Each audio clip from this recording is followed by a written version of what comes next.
ওই বেনামাজি মানুষগুলি চোখের পানির বদলে রক্ত ঝরবে আর বলবে, মালিক মন তো চায় তোমার কদম দেইকা তোমার সেজদা দেই, কিন্তু পারি তো না।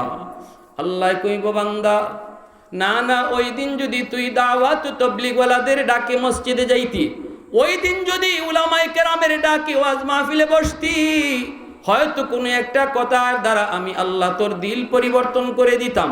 না না, কিছুই হয় নাই। বন্ধুদের নিয়ে তখনও তুই আড্ডায় ছিলি, তুই তোর কাজে ব্যস্ত ছিলি। অতএব বান্দা, আজ আফসোস করে লাভ নাই। খুযূহু ফাগুল্লুহু সুম্মাল জাহিমা সাল্লুহু সুম্মা ফি সিলসিলাতিন দারউহা সাবউনা যিরান ফাসলুকুহ। আল্লাহ ফেরেশতাদেরকে বলবো, ওরে ধর, 70 গজ জিঞ্জির দিয়ে ওরে বাঁধো, এরপরে ওরে জাহান্নামের নিচে নিক্ষেপ করো। নাউজুবিল্লাহ। কারণে কই শাস্তিটা খালি আমরার লাগি ওই না আপনার উপরেও আছে? দেখছেন নাকি? তা কয় মুসা নবীর উপরে তো বোঝা যায় আসমান ভেঙে পড়ছে। নবী কয় হারামি, এটা কয় কি? শাস্তি তো সবার জন্য সমান হই। নবীর লাগে একরকম শাস্তি আর উম্মতের জন্য আরেক শাস্তি, এটা তো এমন না। অপরাধ যদি সমান হয়, শাস্তিও সমান, ঠিক না? ধনী গরিব নাই, নবী উম্মত নাই, ফিরসাব আর মুরিদ নাই। গুনাহ যদি, অপরাধ যদি সেম হয়, ফিরসাবের যে শাস্তি মুরিদের এই শাস্তি, মুরিদের যে শাস্তি ফিরসাবের এই শাস্তি, উম্মতের যে শাস্তি নবীর এই শাস্তি। আচ্ছা, তো যদি এই বিষয়টা এরমই হয়, তাহলে এই মহিলা কি কয় একটু শুনেন। এই মহিলারে কিন্তু টাকা খাওয়াই নিয়ে আইছে। এখন তো মুসা আলাইহিস ইসলামের চোখ বড় বড় হয়ে গেছে, ভয়ে কাঁপতেছেন। এত রাগী নবী, এত গুসা যে নবী, এই নবীও এত দুর্বল হয়ে গেছেন আল্লাহর কাছে। আল্লাহ আল্লাহ হারামি করতেছে কি? আমার এই হাজারো হাজারো উম্মতের সামনে এখন আমার বেইজ্জত করতেছে। আল্লাহ তুমি ইজ্জতের মালিক।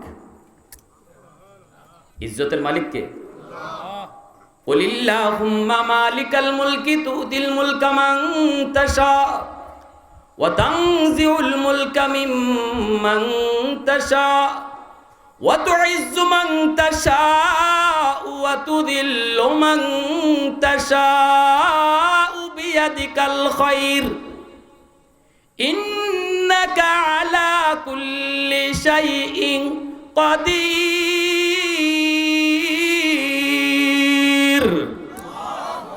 সকল ক্ষমতার মালিক কে? ইজ্জতের মালিক কে? বেইজ্জত করনে ওয়ালাও কে? আল্লাহ পাক রব্বুল আলামিনের কাছে মুসা নবী কয়, মালিক তুমি ইজ্জতের মালিক। আল্লাহ বেঈমান আমার বিরুদ্ধে কত বড় ষড়যন্ত্র আটলো গো মালিক, মনে হয় এখন ইজ্জত নিয়ে যেতে পারবো না। আল্লাহ তুমি তো সব জানো, আমি তো নিরপরাধ। মহিলা যখন উঠছে কথা বলার জন্য, আল্লাহ পাক মহিলার জবান ঘুরায় দিছে। এই ক্ষমতা আল্লাহর আছে না নাই? আল্লাহ চাইলে মানুষের জবান আল্লাহ কেড়ে নিতে পারে। আল্লাহ চাইলে গাছের জবান আল্লাহ খুলে দিতে পারে। আল্লাহ চাইলে পাথরের জবান আল্লাহ খুলে দিতে পারে। চাইলে আল্লাহ চলন্ত মানুষ, ভালো মানুষ কথা মুহূর্তের ভিতরে বন্ধ করে দিতে পারে। ক্ষমতা আল্লাহর আছে না নাই? আর রহমান আল্লামাল কুরআন খালাকাল ইনসানা আল্লামাহুল বায়ান।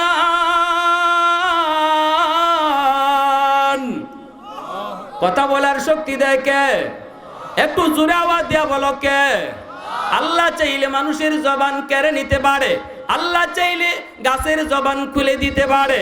এজন্য ওই মহিলা যা বলতে চেয়েছিল আল্লাহ কথা ঘুরাইয়া দিছে।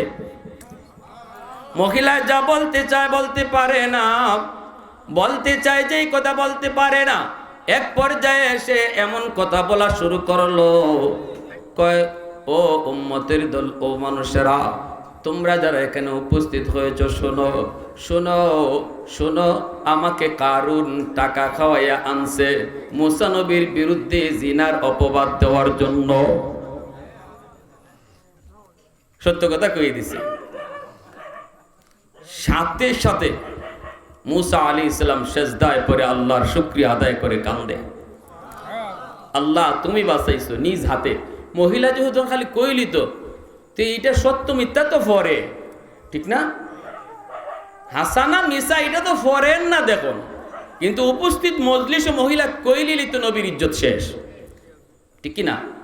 কারণ আলেম ওলামা এমনই, একজন আলেমের বিরুদ্ধেও যদি কোনো সরকারে তারে ধরতে চায়, মানুষের কাছে ফসাইতে চায়, টাকা পয়সার লেনদেন দিয়া তারে ধরে না, ধরে কোন নারী কেলেঙ্কারি ফালাইয়া মিথ্যা কথা মিথ্যা ঘটনা, তারপর এটা সেন্সিটিভ কোন আলেমের সাথে যদি কোনো রকম জড়াই দিতে পারে, মানুষের অন্তর থেকে তার মহব্বত সরে যায়। মানুষও ভাবলিকে মনে করবো দৌড় বা কিছু না কিছু ওই বলতোই, হাসানা ওইলে কি আর রময়নি এমনি রোটেনি, ওই বিভিন্ন কথা শুরু হয়ে গেছে গিয়া। তো এই অবস্থায় একজন মানুষের ইজ্জত নষ্ট করার জন্য এই জায়গাটাই হলো সবচেয়ে দুর্বল জায়গা। আর কারণ এই দুর্বল জায়গাতেই মুসা নবীকে হিট করেছে। তখন মুসা আলাইহিস সালাম সেজদায় পড়ে আল্লাহরে কয়, আল্লাহ ও মালিক, কারণে যে এত বড় ষড়যন্ত্র করলো, যদি তুমি এখন আমারে না বাঁচাইতা তাহলে তো আমার কাম শেষ আছিল, আমি তো আর মুখ দেখাইতে পারতাম না। আল্লাহ আমার তো আর সহ্য হয় না, এটা তো তারে কিছু করা দরকার, তারে তো কিছু এর বদলা দেওয়া দরকার। এত বড় ষড়যন্ত্র যে করলো, আল্লাহ পাক কয় মুসা শাস্তিটা তুমি দিবা না আমি দিতাম? মুসা আলাইহিস সালামকে আল্লাহ তুমি কও তুমি দিবা না আমি দিমু? আল্লাহ কয় মুসা তুমি ওই দেও শাস্তিটা, তবে আমি সাহায্য করব। কথা বুঝেননি? এমনি মুসা আলাইহিস সালাম কয় জমিন ওরে ধর, ওরে ধর, ইয়া আরদ খুজি, হে জমিন ওরে ধর। বলা মাত্রই আল্লাহ ইশারা দিয়ে দিছে জমিন রে। জমিনে তো আল্লাহর কাছে এই দিছে, আল্লাহ তোমার মুসায় তো কয় ধরতাম, কিন্তু তোমার আদেশ ছাড়া তো ধরি কেমনে? আল্লাহ কয় আমার গ্রিন সিগন্যাল আছে, অনুমতি আছে। জমিনের সাথে সাথে কামড় দিয়ে ধরছে। এখন তো কারণে বুঝছে কিরে মাটি দিয়ে আমার কামড় দিয়ে ধরলো, কারণ ওই চোর ওই বাটপার যখন ধরা খাইলিছে হে ভাগতে চাইছিল, কিন্তু দেখে আর ভাগতে পারে না, মাটি কামড় দিয়ে ধরছে। মাটি কামড় দিয়া কারণ তো টের পেয়ে গেল, বুঝে গেল তার বিপদ। কারণ তো বুঝে গেল, টের পেয়ে গেল বিপদ, কিন্তু এই বিপদ থেকে বাঁচবে কি কইরা? মুসা আলাইহিস সালামকে বলতেছে ভাই বেয়াদবি করে ফেলেছি, ভুল করে ফেলেছি। কারণ মুসা আলাইহিস সালামের চাচাতো ভাই, কারণ কিন্তু মুসা আলাইহিস সালামের আপন শাস্তো ভাই। আর খালি শাস্তুলি ভাই না, মুসা আলাইহিস সালামের বোনকেও কারণের কাছে বিয়া দিয়েছেন। কারণ ভালো ছিল, কারণ কিন্তু প্রথমে অনেক আমলদার ছিল, তাওরাত কিতাবের হাফেজা ছিল। এরপরে এর লোভ লাগছে। কেমনে লোভ লাগছে? মুসা আলাইহিস সালামে কইছিল আল্লাহ এই তাওরাত কিতাবরে কি করবো? আল্লাহকে বাইন্ডিং করো। মুসা আলাইহিস সালাম কয় কি দিয়া? আল্লাহ কয় স্বর্ণ দিয়া। মুসা আলাইহিস সালামকে আল্লাহ 1000 খণ্ডের তাওরাত আমি বাইন্ডিং করমু, এত স্বর্ণ পাইমু কই? তখন আল্লাহ কয় স্বর্ণের কোনো অভাব হইতো না, জান্নাত থেকে একটা পাথর দিলাম, যে পাথরটার নাম হলো পরশ পাথর। নাম শুনছেন না আপনারা অনেকেই? পরশ পাথর নামই খালি শুনছি আমরা, জীবনে কেউ দেখছেন নি পরশ পাথর? হ্যাঁ, পরশ পাথর কারে কয়? পরশ পাথর হইল ই পাথর যেখানেই লাগানি হয় মাটিত লাগলে মাটি সোনা হয়ে যায়, এইটারা কয় পরশ পাথর। পরশ পাথরের অর্থ হইল এটা এমন এক জান্নাতি দামি পাথর, এই পাথর মাটিত লাগাইলে মাটি স্বর্ণ, পাথরে লাগাইলে পাথর স্বর্ণ, সব স্বর্ণ হয়ে যায়। এই এত দামি একটা পাথর আল্লাহ জান্নাত থেকে মুসা নবীরে দিলেন, আর বললেন এই পাথরটা তুমি মাটির চাকায় লাগাইলে মাটি সোনা, পাথরে লাগাইলে পাথর সোনা। সোনা কত চাও তুমি? তাওরাত কিতাবরে বাইন্ডিং করো। মুসা আলাইহিস সালাম এই জান্নাতি পাথর পাইয়া এইবার তিনি বুঝে গেছেন যে স্বর্ণ তো হয়ে যাইব। তখন কয় আল্লাহ স্বর্ণ তো পাইছি বুঝিছে, এখন বানাইব কেডায়? স্বর্ণকার তো লাগবো। ওই কারণ আসিল স্বর্ণকার, কারণ আসিল স্বর্ণকার। স্বর্ণকার বুঝিনি আমরা বানিয়ে যেটা কই, বানিয়া সুখের ভাষা কি কয়? একটু পানি দিয়েছেন বানিয়া। তো কারণ কিন্তু তখন ভালো। মুসা আলাইহিস সালাম যেমন তাওরাত কিতাবের হাফেজ, কারণও কিন্তু তাওরাত কিতাবের হাফেজ ছিল, ভালো ছিল, কিন্তু স্বর্ণের কাজ জানতো। মুসা আলাইহিস সালাম ডাক দিলেন, একদিকে শাস্তলি ভাই আর একদিকে বোন জামাই। কারণ ডাক দিছে নে, কারণ এদিকে আও। ভাই কি হয়েছে? কয় আল্লাহর কিতাব তাওরাতের বাইন্ডিং করতে হবে, স্বর্ণের বাইন্ডিং।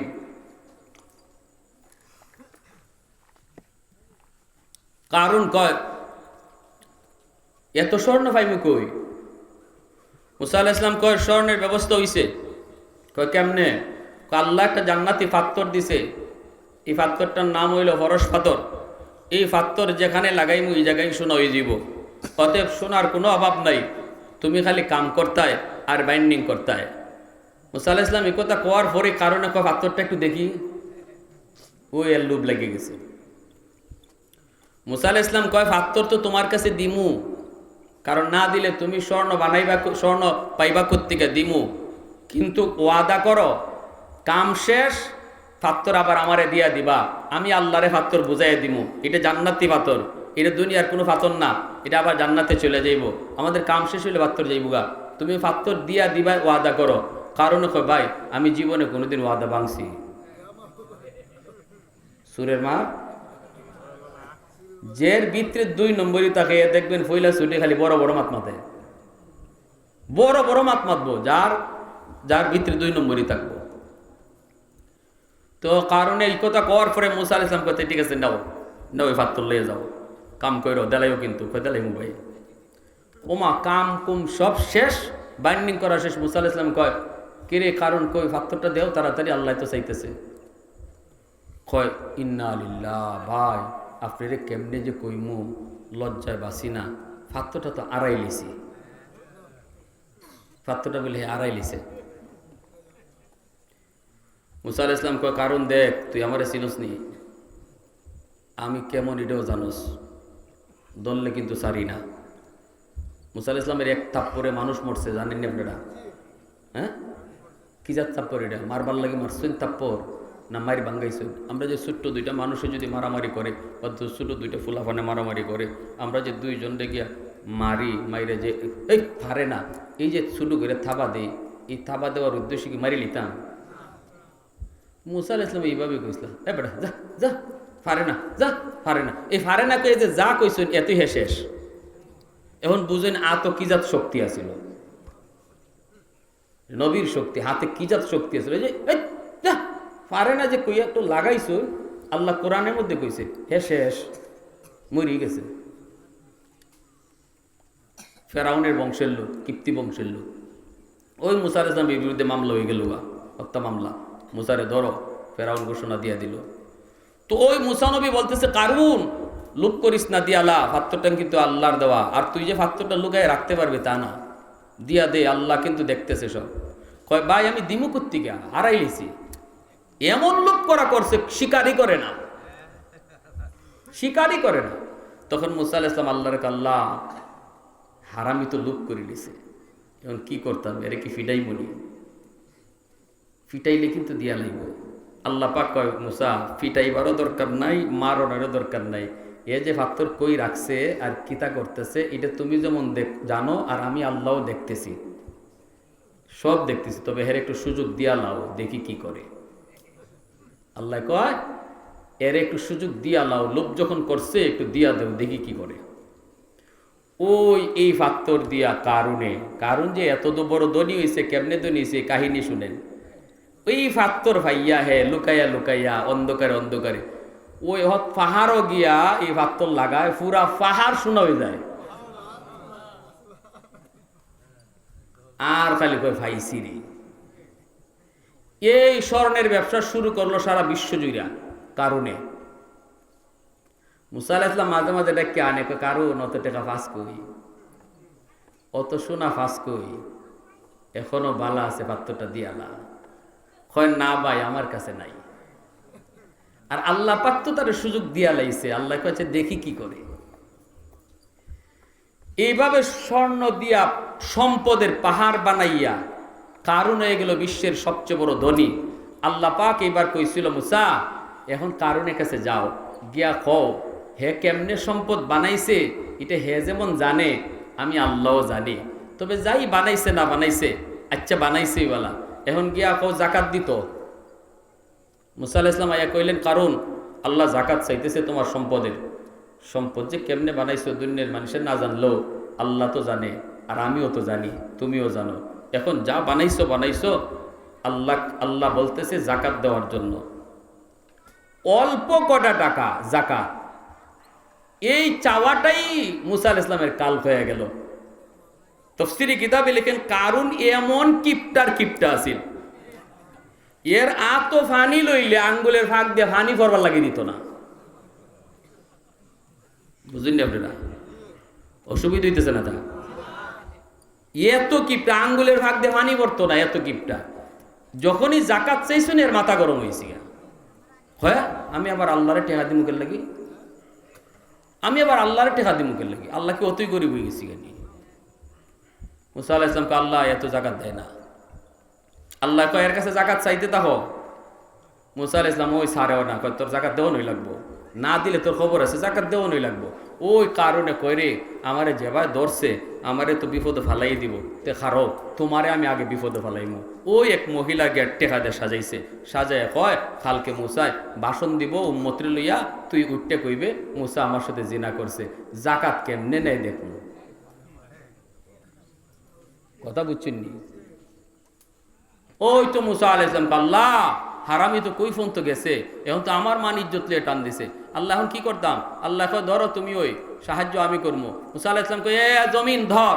কামড় দিয়ে যখন ধরছে কারণ আর যাইতে পারে না, তো ভাই মাফ চাই ভাই, আর জীবনে বেয়াদবি করতাম না। মুসা আলাইহিস সালামে কয় এই জমিন ভালো করে ধর। এমন কামড় দিছে, এখন এক কামড়ে আঁটু পর্যন্ত লই গেছি নিচে। কারণে দেখে এখন নিচিতে যাইতেছে, এতক্ষণ দৈরে রাখছিল এখন তুই নিচিতে যায়। কারণে ভাই মাপ চাই ভাই, আর জীবনে এই কাম করবো না, আর জীবনে এই কাম করবো না, আর জীবনে এই কাম করবো না, যে ভাই আপনি কইবেন এবার চলমু। মুসা আলাইহিস সালাম কই জমিন ওরে ধর। আবার বুক পর্যন্ত লই গেছি গা, জমিনে টান বাইরে নিচি দিয়া। তখনই কারণে ভাই অন্তত ভাই না, আমি আপনার বোন জামাই, এতটুকু খাতির হইলে একটু মায়া করেন। মুসা আলাইহিস সালাম কয় জমিন ধর। যখন কইছে গলা পর্যন্ত গেছি গা, তখনই কারণে কয় বুঝছি তুমি আমারে মাটির তলে দাবাইয়া আমার সব সম্পদের মালিক হইতায়। কেমন ফরমালিন মার্কা ডাকাইত বুঝছেন? মরবার সময় কিতা কয় মুসা আলাইহিস সালাম কয় আল্লাহ হারামি কয় কিতা? আমি বলে এর সম্পদের লোভে এরে মারতেছি। আল্লাহ তো এর চোখের সামনেই এর যে দালান কোটাগুলি আছে, অট্টালিকা আছে, সব এর চোখের সামনে ওর সাথে মাটিতে দাবাও। এ দেখো যে এর সাথে এই বড় বড় বিল্ডিং মাটিতে দাবতেছে। আমি লুবি না, এগুলো সব এ দেখতো। তখনই আল্লাহ কয় ঠিক আছে তুমি অর্ডার করো। সাথে সাথে তার আলিশান প্রাসাদগুলা তার চোখের সামনে তার সাথে মাটিতে দাবতেছে। তখনই কারণ কইছিল ভাই মাপ চাই। মুসা আলাইহিস সালামের কোনো মাপ নাই। জমিন ধরছে পর্যন্ত যখন চুলগুলা পর্যন্ত মাটিতে দেবে যায়, আর তার আলিশান অট্টালিকা প্রাসাদগুলোও দেবে যাইতেছে, ওই অবস্থায় দেখতেছে সেও নিচে যায়, প্রাসাদও নিচে যায়, আল্লাহ পাকও দেখতেছে। নিচে চলে গেল তো গেল, কিয়ামত পর্যন্ত কারণ তার সম্পদ লইয়া মাটির নিচেই শুধু যেতে থাকবে। কিয়ামতের দিনটা পর্যন্ত এখনো কারণ মাটির নিচের দিকেই যাইতেছে। সুবহানাল্লাহ, জোরে বলেন। মুসা আলাইহিস সালামকে আল্লাহ বলছিল মুসা কারণ এতবার তোমার কাছে মাপ চাইল, একটুও তোমার দয়া হলো না। আল্লাহ বলতেছে মুসা রে এত করে এত করে তোমার কাছে মাপ চাইল, মাপ দিলা না। কিন্তু মুসা মনে রাখো একটা বার যদি কারণ আমি আল্লাহর কাছে মাপ চাইতো, আমি আল্লাহ তারে মাফ করে দিতাম। এজন্যই মুসা নবী তখন কান্দে আর কয় মালিক, এজন্যই তো তুমি হলে খুদা আর আমি হলাম তোমার বান্দা, এজন্যই তো তুমি রহমান, এজন্যই তো তুমি এত দয়ালু, এত দয়ালু। এজন্য বলতেছিলাম জমিন ধরতে পারেনি না পারে না? আর একটু জোরে বলেন পারেনি না পারে না? ভাইরা বন্ধুরা জন্য বলি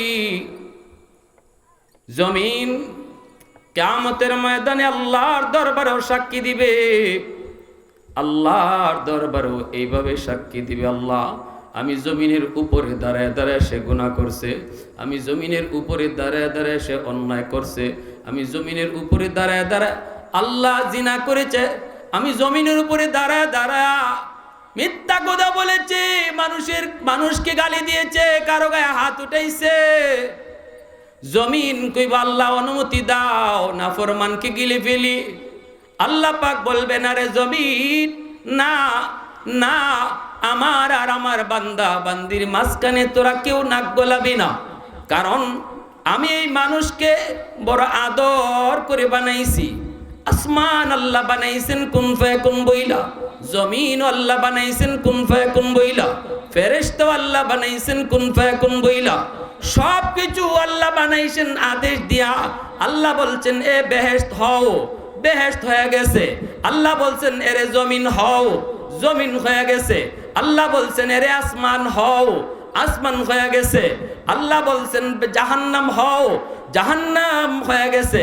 কিন্তু আল্লাহ বলে মানুষ বানাইতে আমি আল্লাহ এইভাবে আদেশ করি নাই, আমি এই কথা বলি নাই মানুষ হও হয়ে গেছে, এইভাবে মানুষ বানাই নাই। মানুষ যখন আমি বানাইছি খালাকতু বিয়াদাইয়া, আমি আমার নিজের হাত দিয়া মানুষ বানাইছি। হাত আমি আল্লাহ জান্নাত বানাইতেও লাগাই নাই, জাহান্নাম বানাইতো আমার হাত লাগাই নাই, ফেরেশতা বানাইতো হাত লাগাই নাই। এ মানুষ তোরে বানাইতে আমি আল্লাহ আমার হাত লাগাইছি, কারণ এই কপালটার এত দাম। এই কপাল দিয়া তুমি আমার কদমে সেজদা দিবা, এই কপালটার এত দাম, এত দাম। যেই কপাল আমার কুদরতি কদমে লাগবে, এই কপাল আদেশ দিয়া বানাইলে হয় না, এই কপাল ফেরেশতাদের হাতে বানাইলে হয় না, এই কপালটা আমি আমার কুদরতি হাত দিয়া নিজে বানাইছি। এজন্য আমার ভাইরা মনে রাখবা, যুবক আজান হলে পরে মসজিদের পাশ দিয়ে তুমি চলে যাও। বন্ধ চোখের সামনে মসজিদে গেল, প্রতিবেশী মানুষটা মসজিদে গেল, পাশের দোকানদার মসজিদে গেল, আল্লাহকে যে কুদরতি কদমে সেজদা দিল, তুমি দিলা না, তুমি চলে গেলা। তোমার ওই চলে যাওয়ার দৃশ্য দেখা আল্লাহর কুদরতি কলিজায় ব্যথা লাগছে, আল্লাহ পাকের কুদরতি কলিজায় ব্যথা লাগছে। কিয়ামতের ময়দানে আল্লাহ পাক এতটুকু শুধু বলবে, বান্দা জাহান্নামে আমারে ডাইকা ডাইকা কান্দে কোনো লাভ নাই। হাসরের মাঠে আজকে আমাকে ডাইকা সবাই সেজদা দেয়, তুই সেজদা দিতে পারো না। কেমনে পারবি? দুনিয়াতে তুই সেজদা তো দিলি না, হাসরের মাঠে আল্লাহকে ডাইকা ওরাই শুধু সেজদায় পড়বে যারা দুনিয়াতে আল্লাহর কদমে সেজদা দিত। ওই মানুষগুলি যারা আল্লাহকে সেজদা দিত না, ওরা মানুষের দেখা দেখি সেজদা দিতে চাইবো কিন্তু পারবো না। মেরুদণ্ডের হাড়কে আল্লাহ লোহার মতো শক্ত বানায় দিবে, চাইবে সেজদা দেওয়ার জন্য, উপর হয়ে পিছনে পড়ে যাবে। মালিক মন তো চায় তোমাকে সেজদা দিব, কিন্তু আল্লাহ বলবেন পারবে না। দুনিয়াতে যদি আমাকে সেজদা দিতি তাহলে আজও তুই সেজদা দিতে পারতি। দুনিয়ায় যারা সেজদা দেয় নাই তারা শুধু দেখবে, চেষ্টা করবে, কিন্তু কোমর তার বাঁকা হবে না, মেরুদণ্ডের হাড় তার বাঁকা হবে না, চোখের পানির বদলে রক্ত ঝরবে। দুনিয়ায় ওই বেনামাজি মানুষগুলি চোখের পানির বদলে রক্ত ঝরবে আর বলবে, মালিক মন তো চায় তোমার কদম দেইকা তোমার সেজদা দেই, কিন্তু পারি তো না। আল্লাহ কইব, বান্দা না না, ওই দিন যদি তুই দাওয়াত তাবলীগ ওয়ালাদের ডাকে মসজিদে যাইতি, ওই দিন যদি উলামায়ে কেরামের ডাকে ওয়াজ মাহফিলে বসতি, হয়তো কোনো একটা কথার দ্বারা আমি আল্লাহ তোর দিল পরিবর্তন করে দিতাম। না না, কিছুই হয় নাই। বন্ধুদের নিয়ে তখনও তুই আড্ডায় ছিলি, তুই তোর কাজে ব্যস্ত ছিলি। অতএব বান্দা আজ আফসোস করে লাভ নাই। খুযূহু ফাগুল্লুহু সুম্মাল জাহিমা সাল্লুহু সুম্মা ফি সিলসিলাতিন যারউহা সাবউনা যিরান ফাসলুকুহু। আল্লাহ ফেরেশতাদেরকে বলবো, ওরে ধর 70 গজ জিঞ্জির দিয়ে ওরে বাঁধো, এরপরে ওরে জাহান্নামের নিচে নিক্ষেপ করো। নাউজুবিল্লাহ। বিন্দু পরিমাণ মায়া আল্লাহ ওই দিন করবে না। এজন্য বলতেছিলাম ভাই, মনে রাখবা, একদল হলো মজলুম দুর্বল মানুষ, তাদের উপরে কখনো জুলুম করবা না। 2 নম্বর হলো দাওয়াতুল মুসাফির, মুসাফিরকে কখনো কষ্ট দিও না। সাবধান, মুসাফির মানুষকে কখনো কষ্ট দিবা না। অপরিচিত মানুষ যদি তুমি পাও, কিছু যদি জানতে চায় তারে ভালো করে জানাও, কিছু যদি খাওয়াইতে চাও তারে খাওয়াও। এক গ্লাস পানিও যদি মুসাফিরকে তুমি খাওয়াও, এই মুসাফির এক গ্লাস ঠান্ডা পানি পান কইরা যে দোয়া অন্তর থেকে দিবে, নবী বলেন যে এই দোয়া করতে দেরি আল্লাহর দরবারে কবুল হতে দেরি হয় না। 3 নম্বরে নবী কয় দাওয়াতুল ওয়ালিদি আলা ওয়ালাদিহি, মা বাবার দোয়া বদদোয়া। মা যদি সন্তানের জন্য দোয়া করে, বাবা যদি সন্তানের জন্য দোয়া করে, এই দোয়া আল্লাহর দরবারে সরাসরি কবুল হয়ে যায়। নবীজি বলেন দোয়া কবুলের গ্যারান্টি আমি নবী দিলাম। সুবহানাল্লাহ, জোরে বলেন। আব্দুল কাদের জিলানী, মঈনুদ্দিন চিশতির মতো এত বড় বুজুর্গ, এত বড় আল্লাহওয়ালা, এত বড় কুতুব যদি তোমার ঘরে আনো, বড় পীর আব্দুল কাদের জিলানী যদি তোমার জন্য দোয়া করে, রে যুবক, এই দোয়া কবুল হবে কি হবে না কোনো গ্যারান্টি নাই। কিন্তু ভাঙ্গা করে তোমার মা যদি দোয়া করে, ভাঙ্গা করে বৈশা যদি মা হাত উঠায়, বাবা হাত উঠায়, নবীজি বলেন এই দোয়া কবুল হবে, গ্যারান্টি আছে। এজন্য বলতেছিলাম, মনে রাখবা, বাপ মার কাছ থেকে তুমি যত পারো দোয়া নেও। যদি দোয়া নিতেও না পারো, অন্তত বদদোয়া নিও না। এমন কোনো কথা মার কলিজায় তুমি লাগাও না, যেই কথায় মার কলিজায় ব্যথা পেয়েছে। এমন কোনো কথা তুমি বাবাকে কইও না, রে যুবক। এমন কোনো আচরণ তুমি কইরো না যেই আচরণে বাবায় কষ্ট পেয়েছে। এই কষ্টটা কিন্তু আল্লাহর আরশে পৌঁছে, মাঝখানে কোনো বাধা থাকে না, সোজা আল্লাহর কাছে পৌঁছে যাও। জিন্দেগির সফলতা আল্লাহ বরবাদ করে দিবে। চাকুরি পাবা না, ব্যবসা বাণিজ্যের সফলতা পাইবা না, হায়াতের ভিতরে বরকত পাইবা না, না না লেখাপড়ায় উন্নতি হবে না, কোন সাইডে তুমি না না সূর্যের মুখ দেখবা না। চেষ্টা তুমি কম করো নাই, কিন্তু সফলতা নাই। কারণ হলো মার কলিজায় ব্যথা, বাবার কলিজায় ব্যথা। এজন্যই মা বাবা হলো পাওয়ার হাউস। দুনিয়ার সফলতা চাও, পাওয়ার হাউস থেকে লাইন ওকে করো। মা বাবার দোয়া নিয়ে চলো, মা বাবার দোয়া নিয়ে সামনে আগাও। যে কোনো কাজ তুমি বাপ মার দোয়া নিয়ে শুরু করো, এই কাজের মধ্যে আল্লাহ সফলতা দান করবে, ঠিক না? এজন্য বলি সাবধান। কেন আমি আলোর মুখ দেখি না, কেন কোনো পথ খুঁজে পাই না? আমাদেরকে কেউ যদি জানতে চায়, আগে বলি দেখো লাইন কাটা কিনা, বাপ মার কাছে লাইন কাটা কিনা। যদি লাইন কাটা থাকে, লাইন ওকে করো, আল্লাহ সফলতায় পৌঁছে দিবে, সফলতায় পৌঁছে। এজন্য বাপ মারে খুশি রাখা দরকার আছে না নাই? লক্ষ টাকাও খরচ করতে হয় না, বোয়াল মাছ খাওয়াইও মাকে খুশি করতে হয় না। মুখ ভরে আম্মা কইয়া ডাক দাও, মুখ ভরে আব্বা কইয়া তুমি ডাক দাও, দেখবা মার দিল খুশি হয়ে গেছে রে যুবক, দেখবা বাবার দিলটা খুশি হয়ে গেছে।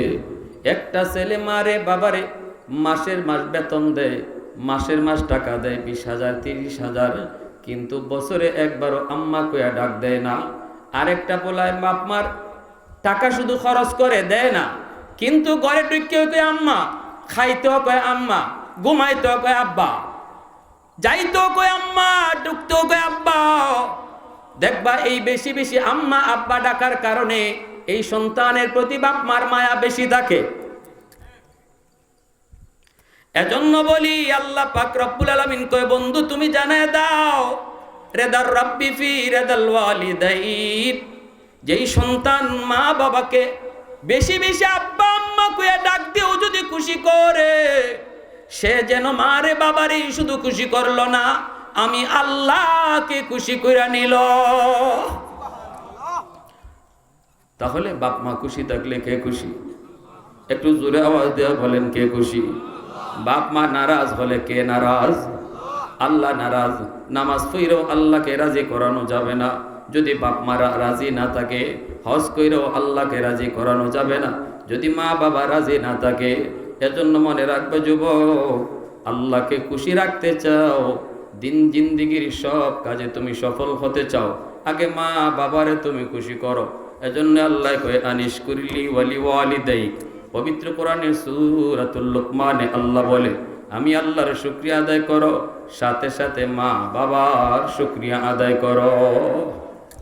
এই তিন ব্যক্তির দোয়া নিয়ে চলবো, কখনো বদদোয়া নিব না। রাজি আছি কারা কারা একটু হাত উঠে আল্লাহকে দেখান। সমাজে দুর্বল মানুষের উপরে জুলুম করব না। মুসাফির দেখলে পরে তার কাছ থেকে দোয়া নিব, কোনো আচরণ ভালো আচরণ কইরা। আর মা বাবার সাথে সবসময় হাসি মুখে কথা বলবো, কখনো তাদের কলিজায় ব্যথা দিব না। তাদেরকে খুশি রাইকা আল্লাহকে খুশি করব। আল্লাহ তৌফিক দান করুন। এই যে শিক্ষাগুলা, এগুলা কি স্কুল কলেজে শেখায় না মাদ্রাসায় শেখায়? কি ভাই জোরে বলেন? আল্লাহকে খুশি করার যে তিনটা পথ, তিনটা লাইন দেখাইলাম, এগুলো স্কুল কলেজে শিখাইবো না মাদ্রাসায় শিখাইবো? এই মাদ্রাসা আপনাদের এখানে তো এইগুলাই শেখানো হয়। আর এইগুলা শিক্ষার দ্বারা শুধু আল্লাহ তো খুশি হবে তা না, জান্নাত শুধু পাবে তা না, এই নবীর কথাগুলা নিজের জীবনে বাস্তবায়ন করার দ্বারা সমাজ জীবনেও সে সুন্দর হয়ে যায়। ঠিক না ভাই? সামাজিক জীবনেও সে সুন্দর মানুষ হয়ে যায়। আমার নবীর আদর্শ যদি নিজের মধ্যে বাস্তবায়ন ঘটায়, আর এই নবীর আদর্শই আপনাদের এই মাদ্রাসা, জাবালে নূর মাদ্রাসায় এই আদর্শগুলাই পড়ানো হয়, শেখানো হয়। আল্লাহ যেন এই গোটা এলাকাকে এই মাদ্রাসার উসিলায় হেদায়েতের ফয়সালা দান করেন, আর প্রতিটা ঘর থেকে যেন আল্লাহ হাফেজ আলেম কবুল করে নেন। সবাই বলি আমিন। ওয়া আখির দাওয়ানা আনিল হামদুলিল্লাহি রাব্বিল আলামিন। আল্লাহুম্মা সাল্লি আলা মুহাম্মদ। আলহামদুলিল্লাহ, আমরা 2 দিন ব্যাপী তাফসীরুল কোরআন মহাসম্মেলনে প্রথম দিনের শেষ অধিবেশন। ইনশাআল্লাহ দোয়া হবে। অনেক প্রবাসী ভাইয়েরা দোয়া চাইছেন এবং এই মাহফিলে যারা টাকা পয়সা দিয়ে, শ্রম দিয়ে, মেধা দিয়ে, জানি আদরের বাবা নাই, সন্তান মার পক্ষ থেকে আল্লাহ জান্নাতি সামিয়ানার নিচে বসে হাত উঠে দিছে। দয়া করে আম্মা আব্বার কবরকে জান্নাতের টুকরা তুমি বানাও। আয় আল্লাহ, এই শরীফখানি মহল্লার ডাইনে বামে সামনে পিছনে যত মুর্দেগার কবর দেশে শায়িত আল্লাহ, এই মাদ্রাসার উসিলায় মাহফিলের উসিলায় প্রত্যেকের কবরকে জান্নাতের টুকরা তুমি বানায় দাও। আয় আল্লাহ, আমাদের আম্মা আব্বা যাদের জীবিত নেক হায়াত দাও, বিবি বাচ্চা ভাই বেরাদরের নেক হায়াত দাও, সন্তানগুলিকে নেককার নামাজি দিনদার বানাও। মাওলা, এই এলাকার ঘরে ঘরে হাফেজ আলেম তুমি কবুল ফরমাও। হাসরের মাঠে হাফেজের মা হাফেজের বাবাকে তুমি নিজে হাতে পাগড়ি পরাইয়া সম্মানী করবা। আল্লাহ, ঘরে ঘরে প্রতিটা মাকে হাফেজে কোরআনের মা হিসাবে কবুল করে নাও। মাদ্রাসার স্বাস্থ্য ছাত্র উস্তাদকে কবুল ফরমাও। কমিটি উপদেষ্টা সবাইকে তুমি কবুল করে নাও। যেই যুবকগুলি এত সুন্দর আয়োজন করে প্রতি বৎসর, প্রতিটা যুবককে কোরআনের খাদেম হিসেবে কবুল ফরমাও। তাদের সমস্ত ঘাট তুমি আসান করে দাও। যৌবনে অলির খাতায় নাম উঠে দাও। অসুস্থ যারা আছে সুস্থ করে দাও। পেরেশানিতে যারা আছে আল্লাহ তুমি পেরেশানি দূর করে দাও। মাওলাই করিম, যার যত সমস্যা আছে, যার যার সমস্যা আপনি দূর ফরমাও। আল্লাহ, রাত দিন রাস্তাঘাটে ঘুরি, দাওয়াতের কাজ নিয়ে আমার এলাকার মুরব্বী বাবাজিদেরকে নিয়ে হাত বাড়াইছি, আমার এলাকার ছোট ছোট নওজোয়ানদেরকে নিয়ে হাত বাড়াইছি, মাসুম বাচ্চাদেরকে নিয়ে হাত উঠাইছি, সাদা দাড়িওয়ালা বাবাজিদেরকে নিয়ে হাত বাড়াইছি। যেই হাতখানা পছন্দ হয় এর উসিলায় রাস্তাঘাটের আফত বিপদ থেকে আল্লাহ হেফাজত কইরো। মা বোনদেরকে তুমি মাফ করে দাও। আমার এলাকার সমস্ত মা বোনদেরকে আল্লাহ ওয়ালি বানায় দাও, স্বামী ভক্ত বানাও। আয় আল্লাহ, বেফরদিগি থেকে হেফাজত করো। মাওলায়ে করিম, তুমি রহমান, তুমি রহিম, তুমি আরহামুর রাহিমিন। ওয়া সাল্লাল্লাহু তাআলা। সাহায্য সহযোগিতা যে যেখান থেকে করছে, দেশ বিদেশ থেকে, প্রত্যেকের সহযোগিতাকে কবুল করো। বিশেষ করে প্রবাসী ভাইরা, আল্লাহ প্রবাস জীবনে বড় কষ্ট করে নিরাপদে আপনজন প্রিয়জনের কাছে তাদেরকে ফিরিয়ে দিও। তাদের রুজি রোজগার